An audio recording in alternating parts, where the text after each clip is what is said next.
অধ্যাপক সৌভিক চ্যাটার্জিকে দিয়ে। চলুন। আমরা সবাই হচ্ছে যে ভারতীয়, এটা হচ্ছে আমাদের প্রথম পরিচয়, এবং প্রত্যেকটা রাজ্যের তার নির্দিষ্ট তার জনগণ তার শিক্ষায় শিক্ষিত থেকে শুরু করে তারা বিভিন্ন জায়গায় রাজ্যে যেতে পারে। এটার সঙ্গে বহিরাগত যে তত্ত্বটা আসছে কোনো মিল নেই, কারণ আমরা ভারত রাষ্ট্রের সবাই নাগরিক। তো স্বাভাবিকভাবে আজকে বাংলাদেশ যে ঘটনাটা অপ্রীতিকর ঘটনা, একটা অস্থির পরিস্থিতি তৈরি হয়েছে, সেই অস্থির পরিস্থিতির মূল কারণ হচ্ছে চাকরি সংরক্ষণ ইস্যু। হাইকোর্টের একটা রায়কে খারিজ করে সুপ্রিম কোর্ট বাধ্য হয়েছে পরিস্থিতি এমন, যাতে সংরক্ষণ পুনর্বহাল নিয়ে হাইকোর্টের যে ওয়ার্ড ছিল যে 56% কোটা আর 30% হচ্ছে যে যারা মুক্তিযোদ্ধা বা তাদের পরিবার। স্বাভাবিক সুপ্রিম কোর্ট যে রায় দিয়েছে সরকারি চাকরিতে 93% মেধার ভিত্তিতে, কোটার ভিত্তিতে নয়, 5% সংরক্ষণ মুক্তিযোদ্ধাদের এবং 1% জনজাতি, 1% প্রতিবন্ধী এবং সংরক্ষণ। এমন কিছু পরিস্থিতি বাংলাদেশে তৈরি হয়েছে। স্বাভাবিক আমাদের প্রতিবেশী রাষ্ট্র সুসম্পর্ক যেমন ভারতের সাথেও আছে, তেমনি বাংলার সাথেও আছে, এবং মুখ্যমন্ত্রী, মাননীয় মুখ্যমন্ত্রী, ইভেন আমাদের ভারতবর্ষের প্রধানমন্ত্রী সবসময় শেখ হাসিনার সাথে একটা সখ্যতা রেখে, উভয়ের মধ্যে তার একটা অতীত আছে আমরা জানি। তো স্বাভাবিক ক্ষেত্রে আমরা সমস্ত দেশ বলুন, সমস্ত রাজ্যের মানুষকে বলুন, সবাইকে আমরা মানে একটা উদারমনা, অত্যন্ত মানবিক দৃষ্টিভঙ্গি যদি বলি সেটা আমাদের, এবং আমরা কিন্তু বাঙালিরা, এবং আমার মুখ্যমন্ত্রী তো অবশ্যই বর্তমান মুখ্যমন্ত্রী মাননীয় মুখ্যমন্ত্রী মমতা বন্দ্যোপাধ্যায় একটা অতিথিপরায়ণ ভাবনা, সবসময় সবাইকে নিয়ে একসঙ্গে চলার ভাবনা। স্বাভাবিক ক্ষেত্রে এই যে মানবিক দৃষ্টিকোণ থেকে তিনি যেটা বলেছেন যে অসহায় পরিস্থিতিতে যদি কেউ পড়ে, যেখানে আমাদের বাংলা থেকে বহু মানুষ বাংলাদেশে থাকেন, বাংলাদেশের প্রচুর মানুষ আমাদের এখানে চিকিৎসার জন্য আসে, চাকরির জন্য আসে, এবং সবটাই কিন্তু মাথায় রাখতে হবে একটা অধিবাসন দপ্তর যেটা আপনারা বলেন সেইখানের পারমিশন থাকতে হয়, এবং এমন কোনো মানে কি বলবো, তিনি ভারত বিরোধী বা এমন কোনো কথা বলেননি যেটাতে তাকে রাঙিয়ে দেওয়া হচ্ছে বা তার কথাকে নিয়ে একটা যাই হোক অন্য মাত্রা দেওয়া হচ্ছে। আমি এইটার বিরোধী। মানুষের আপদে বিপদে যে পাশে থাকায় সেই হচ্ছে বন্ধু, কিন্তু এটা মাথায় রাখতে হবে কোনো সময় ভারত রাষ্ট্রের সাথে তাদের যে বৈদেশিক বা বিদেশ নীতি বা যাই কূটনৈতিক যাই ঘটুক না কেন, কোনো সময় ভারতবর্ষের কোনো কি বলবো মানে বিরোধী শক্তি বা কেউ যদি কোনো উস্কানি বা প্ররোচনা করে থাকে, আমরা কিন্তু সেটাকে সাপোর্ট করি না, রাষ্ট্রের স্বার্থে, রাজ্যের স্বার্থে। এদিক থেকে কেউ ইন্টারজেক্ট করতে চাইবেন সৌভিকবাবুর বক্তব্যে 1 মিনিটের জন্য, তারপর আপনাদের নিজেদের বক্তব্য বলতে পারেন। আমি শুধু একটা প্রশ্ন করতে চাই। ঠিক আছে, মানবিকতার জন্য যেটা আপনি বললেন যে, এবং রাষ্ট্রের যে নীতি আছে সেটার মধ্যে থেকেই ব্যবস্থাগুলো, আপনি ঠিকই বলেছেন, যেটা বলার কথা সেটাই বলেছেন। কিন্তু আপনাকে একটা জিনিস শুধু জিজ্ঞেস করার, যে বাংলাদেশে এখন সম্প্রতি যেটা চলছে, আর বাংলাদেশের মধ্যেও কিছু তো এমন তত্ত্ব আছে যারা ভারত বিরোধী, সেটা বাংলাদেশের অভ্যন্তরীণ রাজনীতি, সেটা বাংলাদেশের ইন্টারনাল পলিটিক্স।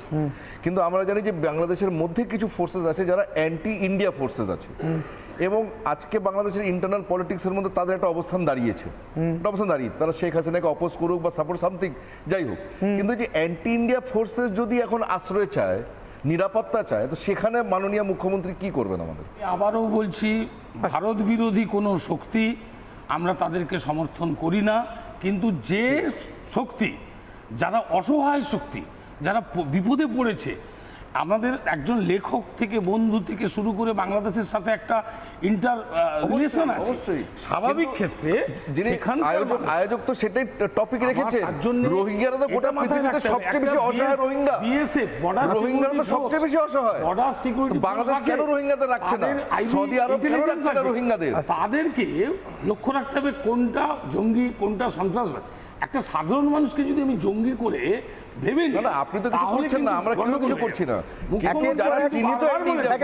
তারাই সেই যারা অসহায় অবস্থায় বেশ আছে। এদিক থেকে সেই refugee এদিক থেকে আমি বলবো দেবাশিস বাবু, আপনি যেহেতু প্রথম প্রতিপ্রশ্ন করেছেন, শুধু তাই জন্য না আমি আপনাকে এদিকে পক্ষ থেকে ডিবেট ওপেন করতে বলবো। দেবাশিস চৌধুরী রাজনৈতিক বিশ্লেষক, তিনি এদিক থেকে ডিবেট ওপেন করছেন যে আসলে এ রাজ্যে শাসকের চোখে বহিরাগত কারা, কি বিশ্বাস করেন দেবাশিস বাবু? তারা কেন বিশ্বাস করেন যে শাসকের চোখে এ রাজ্যে বহিরাগত আসলে ভিন রাজ্যের মানুষ, বিদেশি রোহিঙ্গারা নন? দেবাশিস বাবু, আপনার সময় এখন শুরু হচ্ছে। দেখুন, খুব দুর্ভাগ্যজনক। আর সত্যি কথা বলতে কি, ডিবেটটা এত পরিষ্কার যে এর মধ্যে বেশি ডিবেট করার কিছু নেই, একদম জলের মতন পরিষ্কার। দেখুন, মাননীয় মুখ্যমন্ত্রী বললেন আমি সিএ এনআরসি হতে দেব না। তার মানে বাংলাদেশ থেকে যারা হিন্দুরা আসছে তারা অসহায় হলেও তাদের আমি পশ্চিমবাংলা থাকতে দেব না, সিএ এনআরসি হতে দেবেন না। কিন্তু তারপরে মাননীয় মুখ্যমন্ত্রী বললেন বাংলাদেশ থেকে এখন যারা তারা খাবে, আওয়ামী লীগ হোক, বিএনপি হোক, জামাত হোক, বাংলাদেশের ইন্টারনাল পলিটিক্সের মধ্যে থেকে যারা তারা খাবেন তাদের আমি পশ্চিমবাংলার জায়গা দেবো। তার মানে কি, উনি কি বাংলাদেশের ইন্টারনাল পলিটিক্সের মধ্যে ইন্টারফেয়ার করতে চাইছেন? বা ভারতের যে পররাষ্ট্রনীতি আছে তার উপর দিয়ে মাননীয় মুখ্যমন্ত্রী চলে গেছেন? she overrides the foreign policy of the Union of India, the government of India. এবং উনি নিজের মতো করে সিদ্ধান্ত নেবেন যে বাংলাদেশ থেকে যত জামাত আসবে, যত জিহাদ আসবে, কেন আজকে এটা বাস্তব। ভালো ভালো কবিতার কথা বললে হবে না যে অসহায় বুক দরদ আমার ফেটে যাচ্ছে, বাংলা ভাষা 21শে ফেব্রুয়ারি তো ভুলো না গো বাংলা ভাষা, এইসব গালভরা কথা দিয়ে হবে না। বাস্তব হচ্ছে আওয়ামী লীগের যে সরকার, সেটা বাংলাদেশের রাজনীতির মধ্যে দিয়ে যেভাবেই তৈরি হোক, ওই দেশে গণতন্ত্র আছে নেই, থাকবে থাকবে না আমাদের মাথা ব্যথা নয়। কিন্তু যে আজকে যে এক্সিস্টিং গভর্নমেন্ট আওয়ামী লীগের, সেটা ভারত সরকারের মিত্র সরকার। এবং আজকে ওরা যারা বিরোধিতা করছে আওয়ামী লীগকে বাংলাদেশে, গোটা পৃথিবী জানছে, তারা স্লোগান দিয়েছে ভারত যাদের মামা বাড়ি, বাংলাদেশ ছাড়ো তাড়াতাড়ি।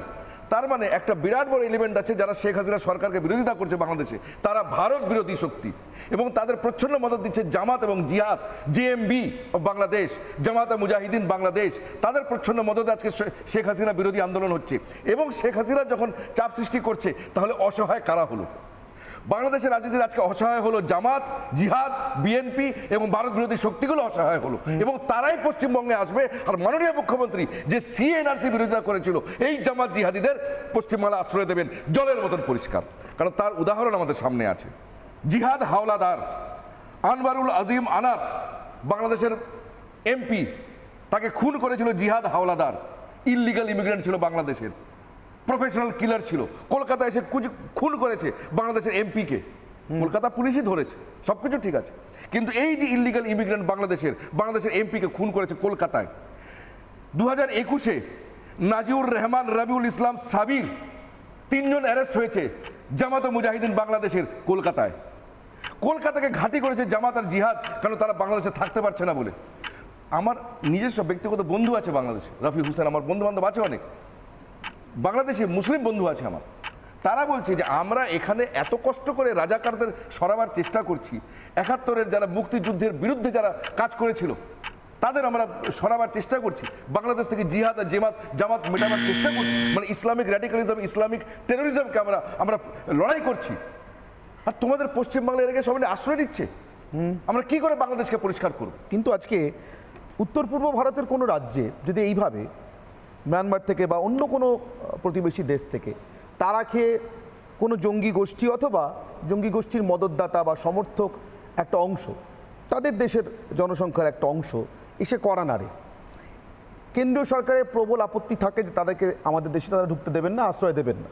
কিন্তু সেখানে যদি তাদের প্রতি সহানুভূতি সম্পন্ন কেউ থাকে, কোনো রাজ্যের মুখ্যমন্ত্রী থাকেন, তারা যদি যে কোনোভাবে হোক তাদেরকে ঢুকতে সাহায্য করেন, যেমনটা আপনারা অভিযোগ করছেন যেখানে নাকি রোহিঙ্গাদের ঢুকতে সাহায্য করছেন মমতা বন্দ্যোপাধ্যায়, যদি করেন, ভারত সরকার কি সেটা দিনের পর দিন দেখতে থাকবে?